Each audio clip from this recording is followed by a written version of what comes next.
মশা প্রতিশোধ নিতে গিয়ে হলো সত্যের সম্মুখীন।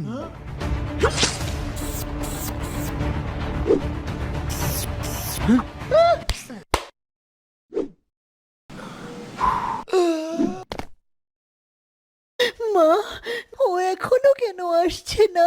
ভাবি, ভাইয়া মনে হয় আর বেঁচে নেই।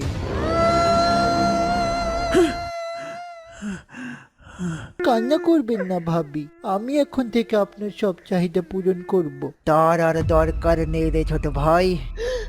মা, আমি পারিনি বাবার প্রতিশোধ নিতে মা। প্রতিশোধের কথা ভুলে যা বাবা আমার। না মা, আমি ভুলবো না। বউ, এবার আমি আমার আসল পাওয়ার ইউজ করব। চলো আমার সাথে বেডরুমে। তোর ছেলে হয়েছে এবার। এখন তারপর কি হলো জানতে নিচের ভিডিওর লিংকে ক্লিক করুন। আমার এক